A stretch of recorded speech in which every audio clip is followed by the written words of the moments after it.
तूफानपुर एक छोटा सा गांव था जहां हमेशा तेज हवाएं चलती रहती थीं। वहां के लोग अपनी घरों की छतों को बड़े बड़े पत्थरों से दबाकर रखते थे ताकि वे उड़ न जाएं। गांव के बच्चे इन तेज हवाओं का आनंद लेते थे और पतंग उड़ाना व रंग बिरंगे गुब्बारे छोड़ना बहुत पसंद करते थे। लेकिन इस गांव की सबसे अनोखी बात थी एक उड़ता हुआ घोड़ा, जिसे सभी बादल कहते थे। बादल कोई साधारण घोड़ा नहीं था। उसके चमचमाते चांदी जैसे पंख थे। वह आसमान में बादलों के बीच उड़ता रहता था। लोगों का मानना था कि जो बच्चा सच्चे दिल से विश्वास करता है वही उसे देख सकता है। गांव की एक छोटी लड़की परी बचपन से बादल को देखने का सपना संजोए हुए थी। वह हर रात आसमान को निहारती और सोचती, काश एक दिन मैं भी बादल पर उड़ सकूं।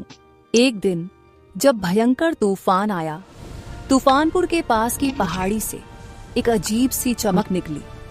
सभी लोग अपने घरों में छिप गए, लेकिन परी उस चमक की ओर आकर्षित होकर वहां चली गई।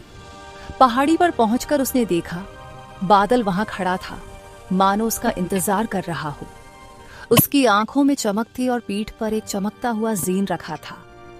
बिना किसी डर के परी उसकी पीठ पर चढ़ गई और देखते ही देखते वे दोनों आसमान में उड़ने लगे। बादल परी को एक जादुई दुनिया में ले गया, जहां पेड़ बोलते थे, तितलियां वो रास्ता दिखाती थीं और चांदनी में एक रहस्यमयी महल छिपा हुआ था। उस महल में एक बूढ़ा जादूगर रहता था, जिसने परी से कहा, हर 100 साल में एक सच्चे दिल वाला बच्चा इस दुनिया में आता है, जो अपने विश्वास से इस जादू को जीवित रखता है। परी को उस दुनिया का एक विशेष कार्य सौंपा गया। वह बच्चों के सपनों को संजोएगी ताकि उनका विश्वास बना रहे और बादल जैसे जादू कभी गायब न हो। जब परी वापस तूफानपुर लौटी तो वह पूरी तरह बदल चुकी थी। अब उसे पता था कि जादू सच में होता है अगर दिल सच्चा हो और सपने बड़े हों।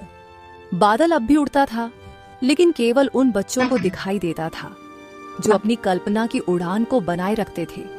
और परी, वह सभी को यही सिखाती थी, जादू देखने के लिए आंखों की नहीं बल्कि खुले दिल की जरूरत होती है।